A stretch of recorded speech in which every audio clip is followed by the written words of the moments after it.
45 वर्ष के बाद ब्रह्मचर्य धारण करो, नहीं तो वासना का तूफान जवानी से भी ज्यादा तुम्हें नष्ट कर देगा। जरूर महापुरुषों ने अनुभव किया।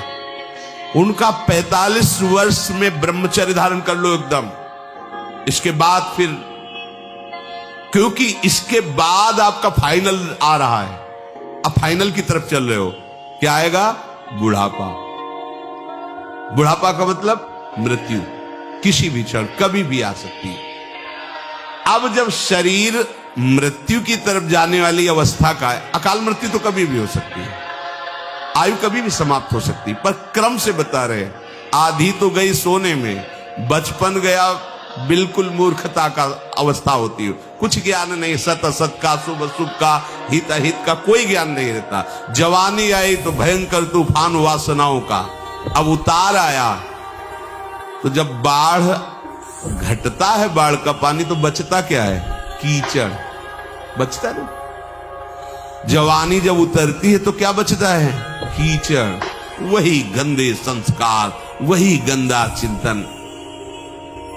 आश्चर्य होता है, आश्चर्य होता है। लकड़ी लेके चल रहे, सीधे खड़े नहीं हो सकते, पर न भगवान के नाम से प्रेम है, न भगवत चर्चा से प्रेम, वही संसार की बातें, वही। आश्चर्य होता है, भैया तुम जाने वाले, थोड़ा तो कमा लो, राधा राधा बोल लो। बड़ी मोहाशक्ति विचित्र होती है। संत मंडली पहले विचरण करती रहती, बड़े सिद्ध महापुरुष थे स्वामी श्री वामदेव जी महाराज। 50 संत 60 संत ऐसे मंडली चलती, प्राय शास्त्रों में वर्णन, जैसे 88,000 संत एक साथ रहते थे नैमिषारण्य में। वालखिल्य हजारों की संख्या में एक साथ रहे, ऐसे संतों के समुदाय देखेंगे। विचरण कर रहे थे पद यात्रा में, तो देखा एक दरवाजे में एक जवान बूढ़े को जूते से पीट रहा है। तो मंडली से कहा तुम आगे चलो हमारे। वो जब जवान अंदर गया तो आ गए, बोले बाबा ये बड़ी कठोरता से आपको बोल रहा था और पीट रहा था, कौन था?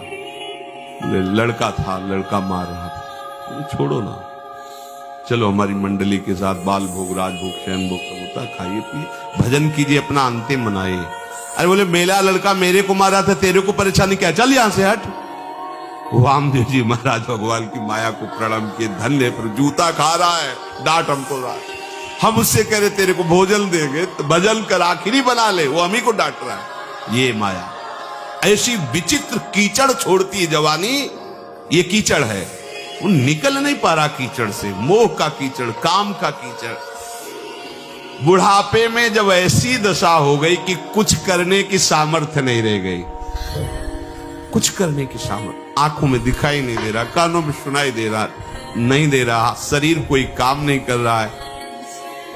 अब वो बैठे बैठे गणित लगाया करता है राग द्वेष की। बहू ऐसा कर रही, लड़का ऐसा कर, जीवन भर कमा के मकान बनाया, हमने पैसा कमाया, वो हम ही को, वो हलवा और चाय पी के जाता है, हम मांगते रहते, हमें चाय भी नहीं देता।